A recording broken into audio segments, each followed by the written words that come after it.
अपना विषय चल रहा था, संसार को बनाए रखकर कभी भी सत्य का साक्षात्कार नहीं किया जा सकता, यही चल रहा था ना।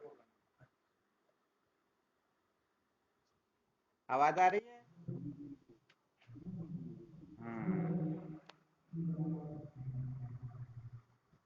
क्या रहस्य निकलता है इससे, इस सूत्र से? संसार कहते हैं तो बिना हुए ही प्रतीत हो रहा हो, जिसकी स्वयं सत्ता स्वतंत्र सत्ता शून्य हो, अथवा अधिष्ठान में बिना हुए जो प्रतीत हो रहा और अधिष्ठान ज्ञान से जिसका बाध हो जाए, अथवा ऐसा समझना चाहिए तो न होते हुए भी प्रतीत हो रहा है। जैसे रस्सी में सर्प नहीं होता है फिर भी प्रतीत होता है या नहीं होता है? तो इस प्रकार से जो वास्तव में है ही नहीं, अर्थात न तो श्रुति से सिद्ध हो सकता है, न युक्ति से सिद्ध होता है, न अनुभूति से सिद्ध होता है, उस वस्तु को कहते हैं संसार। अर्थात इसके बारे में तो काफी विस्तृत चर्चा की जा चुकी है कि जो सरक जाए उसे संसार कहते हैं, तो परिवर्तित हो उसे संसार कहते हैं। तो जो बनने बिगड़ने वाली वस्तु है, देखो यहाँ पर एक विशेष सूत्र बता देते हैं। बनने से पहले जो वस्तु होती है और बिगड़ने के पश्चात जो वस्तु रहती है, वही वास्तव में परमार्थ होती है। ध्यान देना अच्छी तरह से। बनने से पहले और बिगड़ने के पश्चात, जैसे घड़े के बनने से पहले मिट्टी थी और घड़े के बिगड़ने के पश्चात भी मिट्टी रहती है, तो जो आदि अंत में होता वही मध्य में हुआ करता। पक्का है या नहीं है?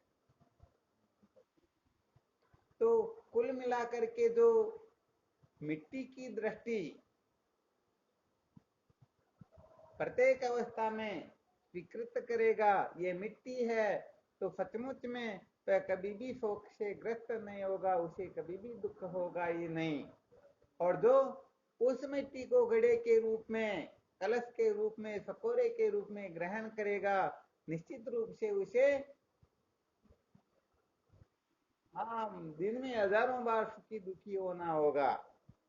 तो केवल मात्र समझदारी इतनी ही है, यदि कोई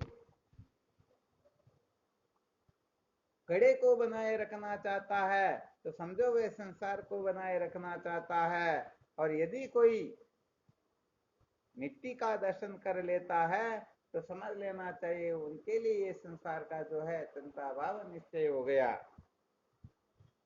तो कुल मिलाकर के घट दृष्टि रख करके हम रो सकते हैं, और मिट्टी की दृष्टि से हम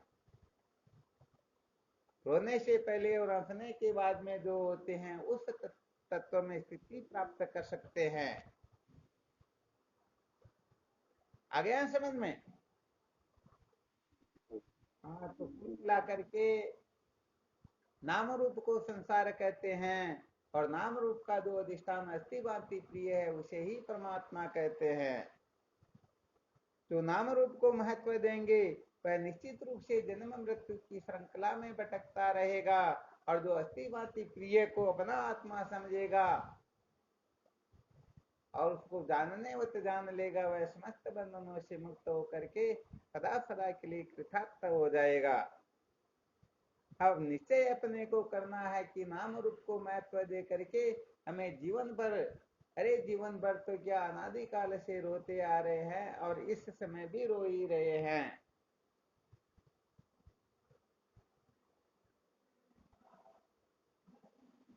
पक्का है या नहीं है? हाँ बिल्कुल पक्का है। तो कहने का मतलब, चाहे नाम किसी का भी हो, नाम और रूप, इनमें से नाम और रूप में से ज्यादा खतरनाक कौन सा होता है?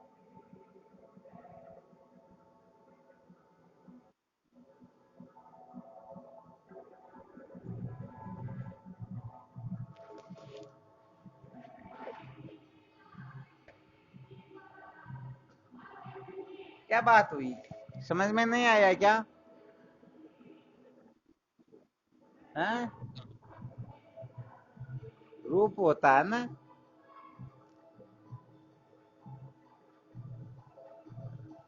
अच्छा, और भी कोई साधक बताएंगे नाम और रूप में ज्यादा विशेष कौन सा होता है, बलवान कौन सा होता है?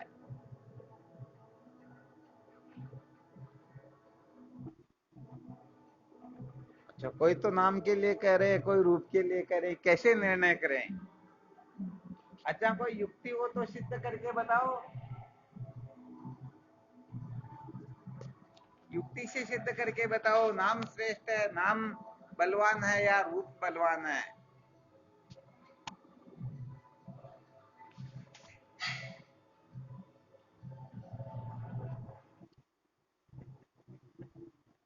क्या होता है?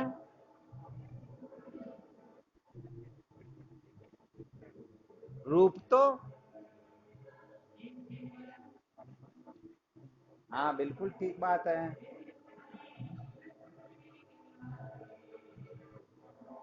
हाँ, वैसे देखा जाए तो रूप को तो परिवर्तित भी किया जा सकता, परंतु नाम को थोड़े किया जा सकता।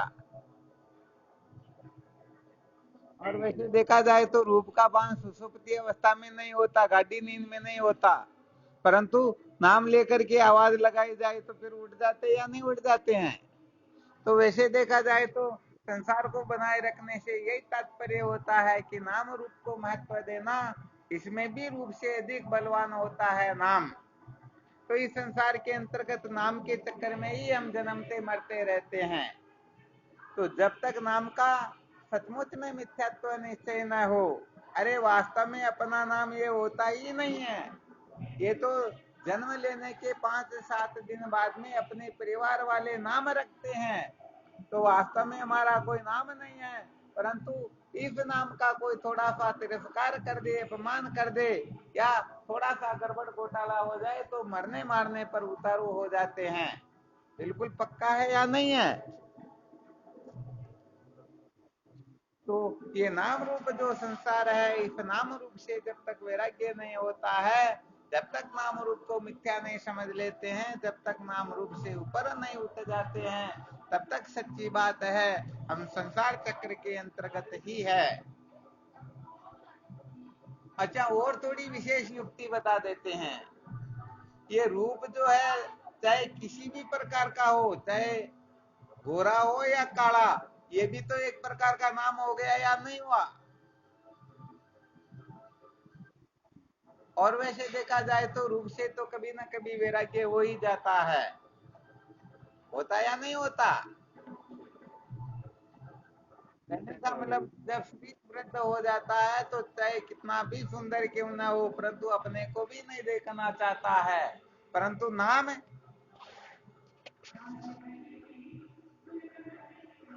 आ गया समझ में? तो वैसे देखा जाए तो नाम रूप को महत्व देना ही संसार को महत्व देना है। जब तक नाम और रूप में अटके रहेंगे, तब तक दुखों से छुटकारा कभी भी मिलने वाला है ही नहीं। इसलिए यदि सचमुच में किसी को सत्य का साक्षात्कार करना है, क्योंकि अपना मुख्य विषय यही है कि सत्य को जाने बिना कभी भी दुखों का अंत होता ही नहीं, और उस सत्य को जानने के लिए दूसरा सूत्र प्रस्तुत किया गया। संसार को बनाए रखकर कभी भी सत्य का साक्षात्कार नहीं कर सकते, तो ये नाम रूप को ही संसार कहते हैं। जब तक नाम रूप में उलझे रहेंगे, फंसे रहेंगे, इनके पीछे पागल होते रहेंगे, तब तक समझो अभी तक वेदांत की LKG भी समझ में नहीं आई। अभी तक सचमुच में हम ये वेदांत विचार तो बहुत ऊंची बात हो जाती है, अभी तक हम धर्म कर्म की कक्षा में भी ठीक तरह से उत्तीर्ण नहीं हुए हैं।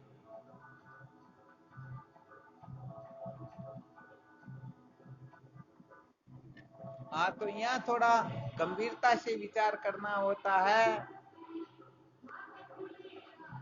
जो गंभीरता से विचार करते हैं, सचमुच में उनका ही जीवन धन्य हो सकता है। तो देखो, आपको बताया गया अस्थि भांति प्रिय जो है यही अपना स्वरूप है, और अस्थि भांति प्रिय को छोड़ करके बाकी जो नाम रूप है इसी को संसार कहते हैं। रूप से भी नाम श्रेष्ठ होता है। तो सच्ची बात तो यह है कि इस संसार में अधिकतर जीव मात्र जो है नाम के चक्कर में ही पड़े रहते हैं। पड़े रहते या नहीं रहते हैं? तो सच्ची बात है, नाम के चक्कर में पड़े रहेंगे तो न तो तत्व की जिज्ञासा जागृत होगी, और तत्व जिज्ञासा जागृत हुए बिना ज्ञान होना तो संभव है ही, कभी भी ज्ञान होने वाला है नहीं। इसलिए यदि सचमुच में सत्य का साक्षात्कार करना है तो सबसे पहले रूप और नाम इन दोनों से विरक्त होना होता है, इनसे ऊपर उठना होता है।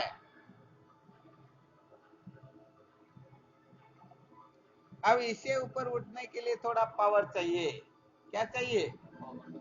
हाँ, जैसे 5 किलो वजन उठाना हो, एक 6 महीने के बच्चे को कह दिया जाए बेटे 5 किलो का वजन उठा करके मुझे दो, तो क्या दे सकता है? क्या कभी नहीं दे सकता है।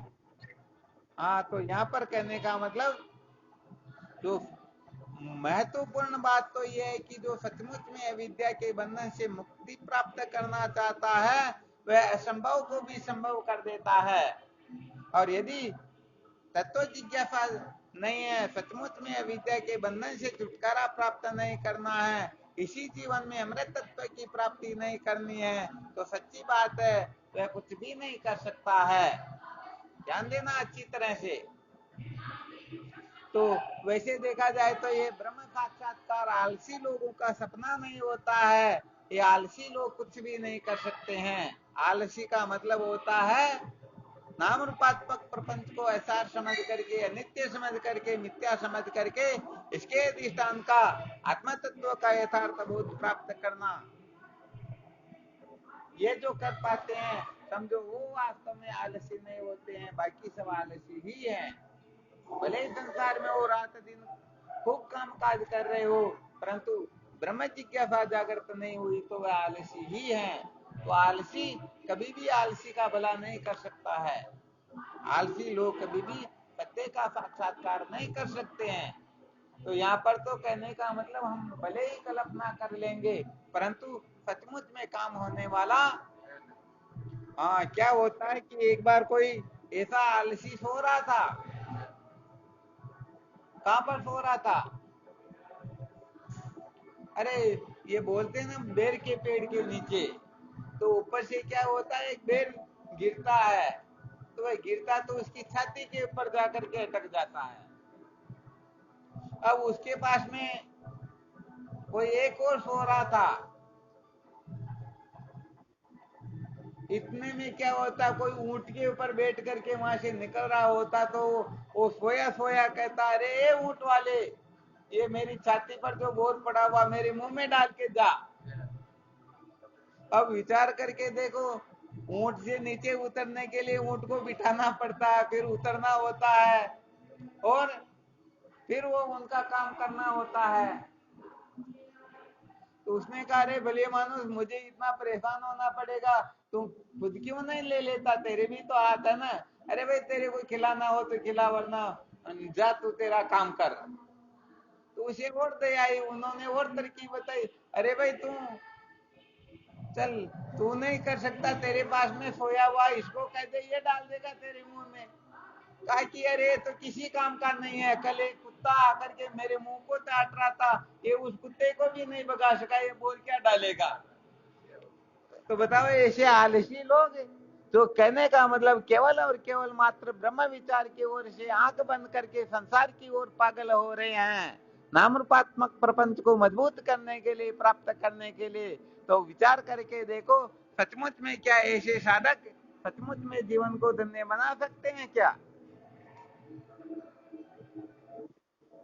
हाँ, बिल्कुल नहीं बना सकते। इसलिए भाई वास्तव में असली बात तो ये है, जब तक देह से वैराग्य नहीं हो जाता है, इंद्रियों से वैराग्य नहीं होता है, प्राण मन बुद्धि से वैराग्य नहीं होता है, जागर स्वप्न सुसुप्ति से वैराग्य नहीं होता है, तब तक समझ लेना चाहिए अभी तक वेदांत विद्या तो बहुत दूर की बात है। अभी तक हम वेदांत की ओर हमारी प्रवृत्ति भी नहीं हुई है। इसलिए सच्ची बात तो ये, बातें तो भले हम आकाश पाताल की करते रहेंगे, परंतु सचमुच में शास्त्रोक्त रीति से अपने जीवन में समझ जागृत नहीं हुई है। तो अभी तक पता नहीं हम हजार या लाख या करोड़ अरब कर जन्म पहले जिस जगह पर उसी जगह पर अटके हुए हैं। तो यहाँ पर कहने का मतलब शास्त्रों की मर्यादा में रह करके आत्म तत्व का अनुसंधान करना होता है। यहाँ कल्पना से काम नहीं चलता है। मानी मानी बंधन में आयो, कल्पना करके हम बंधे हुए हैं। आ गया है समझ में? हाँ, तो कुल मिलाकर के बस अधिक से अधिक कहने का मतलब नाम और रूप से विरक्त बनो, नाम और रूप से किनारा करो, नाम रूप के चक्कर में मत पड़ो। अरे सच्ची बात कही जाए तो आप कितना भी कुछ भी क्यों न कर लो, शायद 150 वर्ष के बाद में, 200-400 वर्ष के बाद में बताओ नाम रहेगा क्या? अभी आप किसी भी साधक को पहुंच लिया जाए, तुम्हारी साथी दीदी के जो पिता हुए, पिता पिता मैं ऐसे करके, तो उनका नाम बता सकते हो क्या?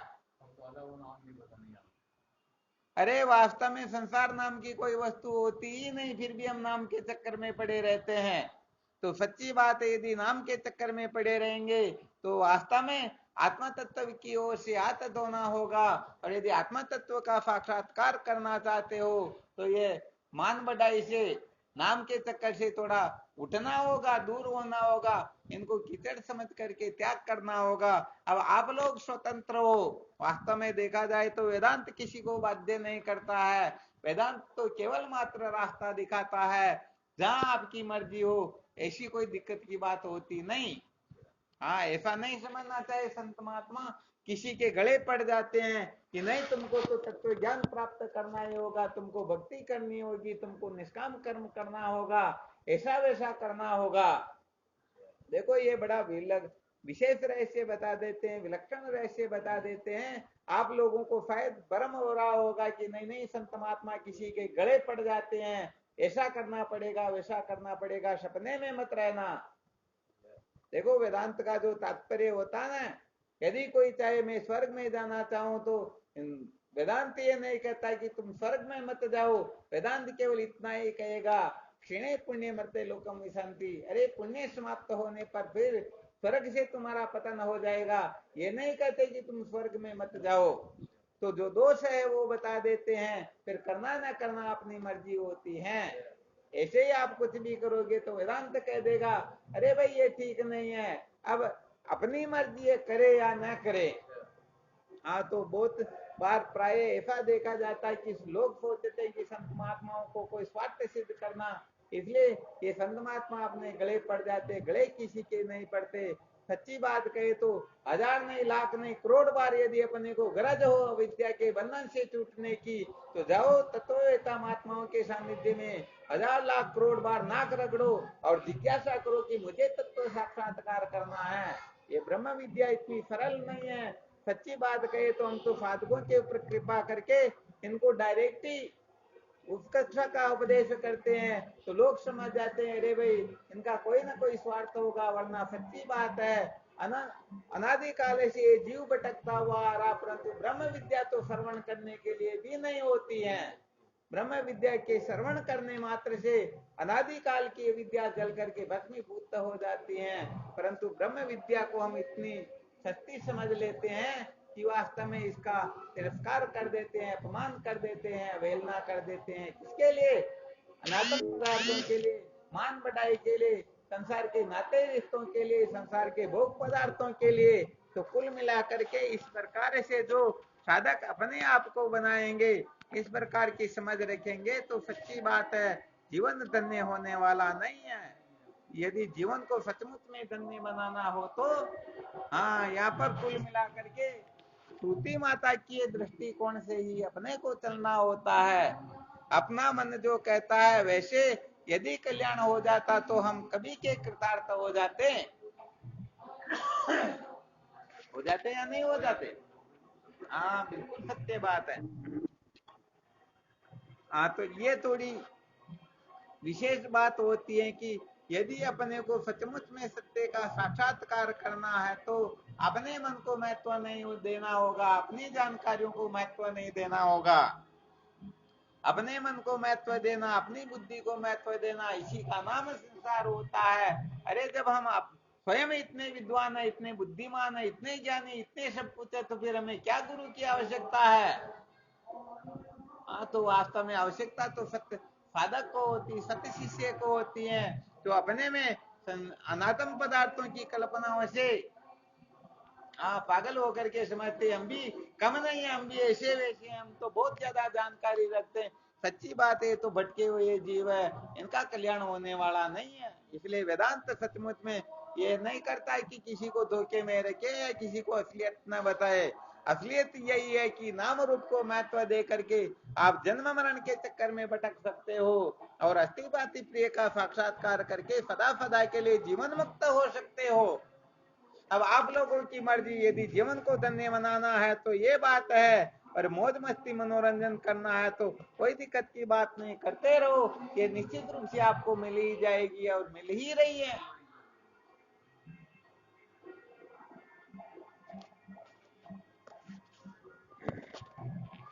तो यहाँ पर महत्वपूर्ण बात केवल इतनी ही है, जो सचमुच में सच्चा साधक होता है वह केवल और केवल मात्र अपने को देखता है, अपने में क्या कमी है, अपने में क्या गड़बड़ घोटाला है, उसी को देखता है। और यदि दूसरे को देख रहे हैं तो समझो वह बहिर्मुख है, सचमुच में अभी वो वेदांत की कक्षा के अधिकारी नहीं है। वो धर्म के अधिकारी हो सकते हैं, भक्ति के अधिकारी हो सकते हैं, दान पुण्य जब तक तीर्थ व्रत पूजा पाठ के अधिकारी हो सकते हैं, वेदांत के अधिकारी नहीं है। अरे वेदांत तो सिंगनी का दूध होता है, ये सोने के पात्र में लिया जा सकता। ये कहने का मतलब इतना सस्ता तेल नहीं होता, कोई गिदड़ भी अपने सर में लगा ले। तो भाई देखो, ये गिदड़ भाव तो निकालना ही होगा। और गिदड़ भाव क्या है? मैं शरीर हूं, शरीर मेरा है, नाम रूप कुल गोत्र वर्ण आश्रम को महत्व देना, अपने मन बुद्धि को महत्व देना, अपनी मान्यताओं में उलझे रहना, अपनी जानकारियों को महत्व दे करके अरे सत्य की ओर, सत्य की भी अवहेलना कर देना, ये सब मूर्खताओं के लक्षण होते हैं। इसलिए भाई सच्ची बात तो यह है, जब तक हम निश्चय नहीं करेंगे मुझे विद्या के बंधन से मुक्त होना है, तो सच्ची बात है तब तक कोई कुछ करने वाला है नहीं। तो क्या करें, वास्तव में जिज्ञासु साधक जो होते हैं, सच्ची बात कहे तो अपनी कल्पनाओं में 99% जीते हैं, अपनी कल्पनाओं को ही महत्व दे करके। अरे कहां तक बताएं, ये कहने का मतलब साधक लोग गुरुजी को भी समझाने की चेष्टा करते कि ये भी हमारे सामने कुछ नहीं समझते हैं, हम इनसे भी ज्यादा समझते हैं, ज्यादा ज्ञानी है। अब विचार करो उनके हृदय में ब्रह्म विद्या का संचार कैसे होगा? अरे जब श्रद्धा ही नहीं है, दोष दृष्टि है, पता नहीं कैसी कैसी कल्पना करते हैं, तो सच्ची बात है भरोसे नहीं रहना चाहिए, काम तो चलने वाला है नहीं। तैयार रहो जन्म मृत्यु की श्रृंखला में भटकने के लिए। इसलिए यदि ब्रह्म विद्या प्राप्त करनी हो तो केवल और केवल मात्र अपने आप को देखो, समस्त समस्याओं का समाधान हो जाएगा। वरना सच्ची बात है, ये मौज मस्ती करो और जन्मो और मरो, इसके सिवाय कोई इलाज होता नहीं। तो कुल मिलाकर के सार बात यही बताई गई है, जो नाम रूप को महत्व देगा, अनात्म पदार्थों को महत्व देगा, तो कुल मिलाकर के अपनी दृष्टि से सत्य का साक्षात्कार करना चाहेगा, तो अपनी दृष्टि से सत्य का साक्षात्कार करने वाला भूत को भी परमात्मा समझ सकता है।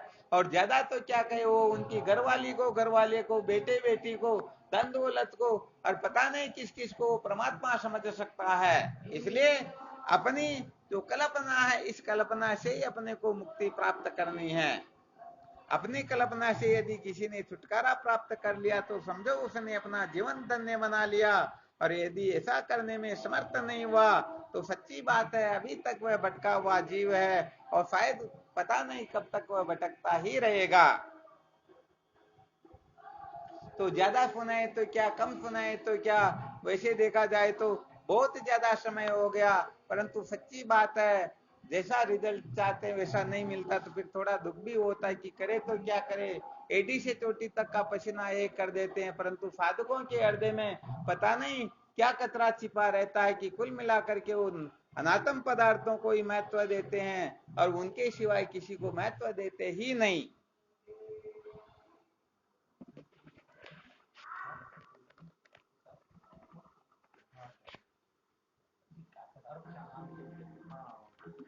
चलो ठीक, फिर इसमें कोई शंका हो तो देख लो। जिन जिन को सचमुच में विद्या के बंधन से मुक्त होना है, कहने का मतलब उनको नाम रूप को महत्व नहीं देना है, और सचमुच में यदि सत्य का साक्षात्कार करना तो गुरु बनना छोड़ो, साधक बनो, सत शिष्य बनो, और सत शिष्य में जो जो लक्षण होते अपने में प्रकट करो, वरना सच्ची बात अंधेरे में रह जाओगे, भटकते रहोगे। शांति तो स्वप्न में भी मिलने वाली है नहीं। तो जब साधक बनना होता तब हम गुरु बन जाते हैं, और जब गुरु बनना होता तब पता नहीं हम क्या बन जाते हैं। ये जीवन का बहुत बड़ा गड़बड़ घोटाला होता है। तो कल जो आप लोगों को सुनाया था, क्या सुनाया था, ध्यान में है क्या?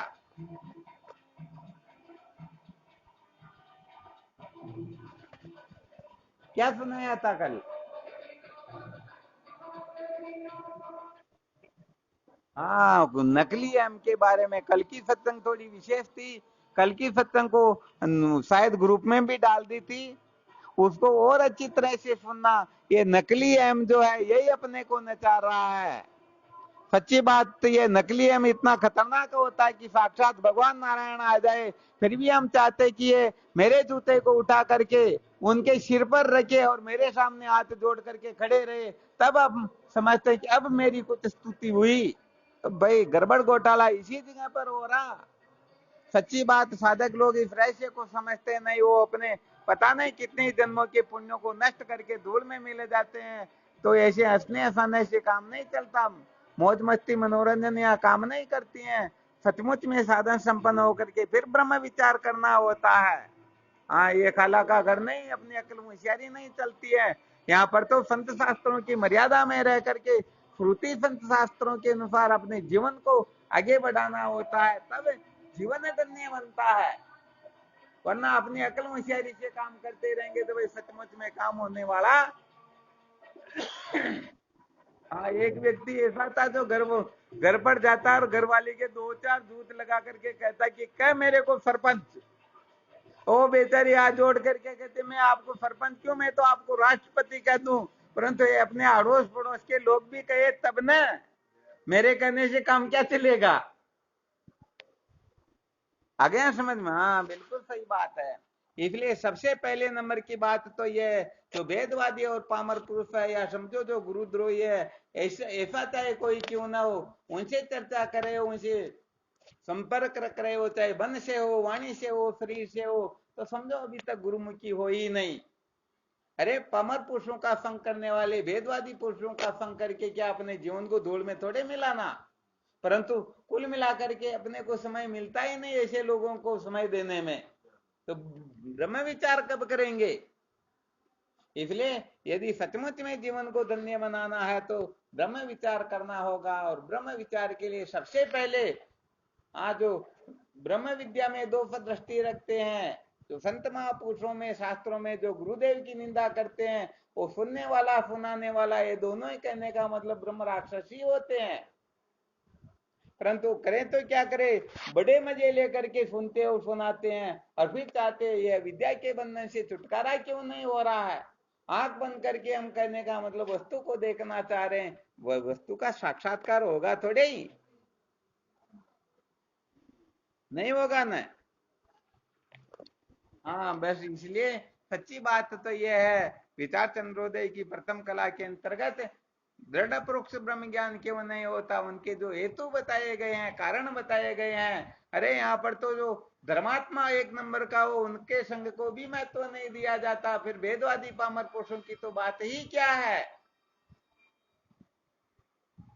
बहुत ऊंची कोटि का भक्त हो वो भी प्रतिबंधक होता है, बहुत बड़ा योगी क्यों ना हो, 1000 लाख करोड़ वर्ष की समाधि लगाने वाला, उसको भी मैं तो दोगे, उनका संग करोगे तो ब्रह्मनिष्ठा जीवन में कभी उदय होने वाली नहीं है। फिर विचार करके देखो, जो अधर्म में या संसार के भोग पदार्थों के पीछे पागल होकर के संसार को महत्व दे करके मन बुद्धि को पुष्ट करने के लिए नाम रूप के चक्कर में पड़ करके जो भटके हुए जीव हैं, ऐसे भेदवादी पामर पुरुषों का संग करके क्या कोई साधक जीवन को धन्य बना सकता है क्या? हाँ, कभी नहीं बना सकता। इसलिए कुल मिलाकर के मेरे जीवन का लक्ष्य विद्या के बंधन से छुटकारा है, और इसके लिए मुझे क्या करना क्या नहीं करना, ये केवल और केवल मात्र यदि सत्य शिष्य होंगे तो गुरुदेव ही निर्धारण करेंगे। मेरा मन क्या कहता, बुद्धि क्या कहती, लगो इनके तुड़ी, तब चलेगा काम। और मौज मस्ती करना, मजे लेना, तो आपका मन जो कहता, बुद्धि जो कहती, घरवाली जो कहते, घरवाले जो कहते, बेसगे या नाते रिश्ते जो कहते ना, करते रहो, कोई दिक्कत की बात नहीं है। सर्प जंगल में कितना भी टेढ़ा मेढ़ा चले, परंतु जब बिल में प्रवेश करना हो तो उसे सीधा ही होना पड़ता या नहीं होना पड़ता? हाँ, होना पड़ता। तो सच्ची बात यह है कि यदि सचमुच में अपने को सत्य का साक्षात्कार करना है तो केवल और केवल मात्र श्रुति सम्मत सिद्धांत को ही महत्व देना होगा, इसके सिवाय किसी को भी नहीं।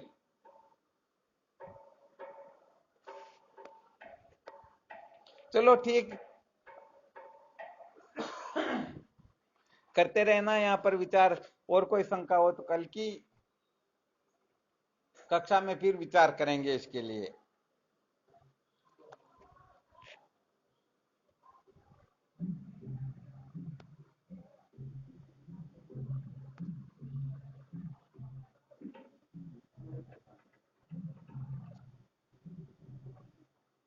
हाँ शिवोम नमो नारायण।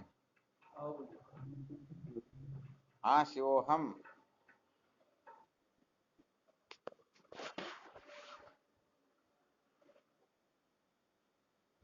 हाँ शिवोहम नमो नारायण, हरिओम।